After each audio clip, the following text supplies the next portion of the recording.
देशभरातील कोट्यवधी पीएफ खातेदारांना दिलासा देणाऱ्या निर्णयाची अंमलबजावणी लवकरच केली जाणार असून, देशभरातील संघटित क्षेत्रात काम करणाऱ्या कर्मचाऱ्यांची पीएफ खाते कर्मचारी पेन्शन फंड ऑर्गनायझेशन म्हणजेच ई-पी-एफ-ओ कडे काढले जातात. आता ई-पी-एफ-ओ 3.0 सुरू होणार आहे. त्यामध्ये खातेदारांना पीएफ खात्यातील पैसे एटीएम मधून काढता यावे यासाठी यंत्रणा विकसित केली जाणार आहे. ही यंत्रणा नेमकी कशी आहे? चला तर जाणून घेऊया या व्हिडिओच्या माध्यमातून.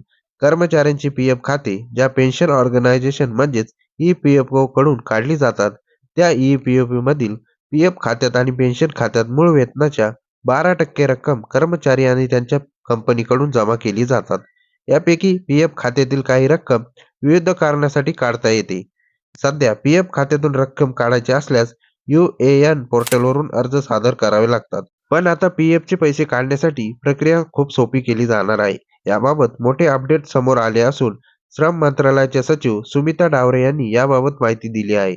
कामगार सचिव सुमिता डावरे याबाबत म्हणाले आहेत की आम्ही सभासदांनी दाखल केलेल्या दाव्यांचा त्वरित निपटारा करत आहोत. राहणीमानात सुधारणा करण्यासाठी प्रक्रिया सुलभ करत आहोत.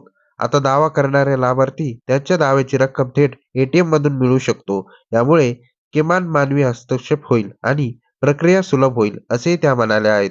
ते पैसे एटीएम मधून काढले जातील, ज्यासाठी कर्मचाऱ्यांनी दावे दाखल केले आहेत.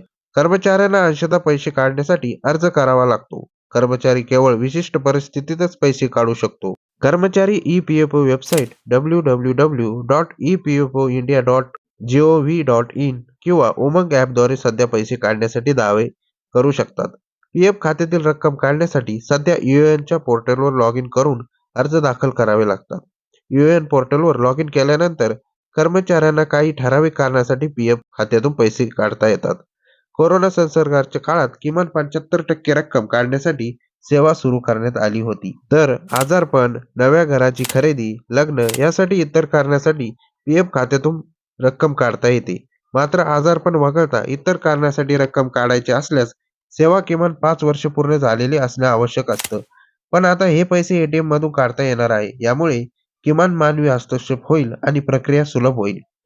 माहिती देणारा हा व्हिडिओ तुम्हाला कसा वाटला आम्हाला कमेंटमध्ये नक्की सांगा. त्याचबरोबर हा व्हिडिओ आवडल्यास व्हिडिओला लाईक करा, शेअर करा आणि अशाच प्रकारचे व्हिडिओ पाहण्यासाठी आमच्या स्मार्ट मराठी यूट्यूब चॅनलला सबस्क्राईब करा.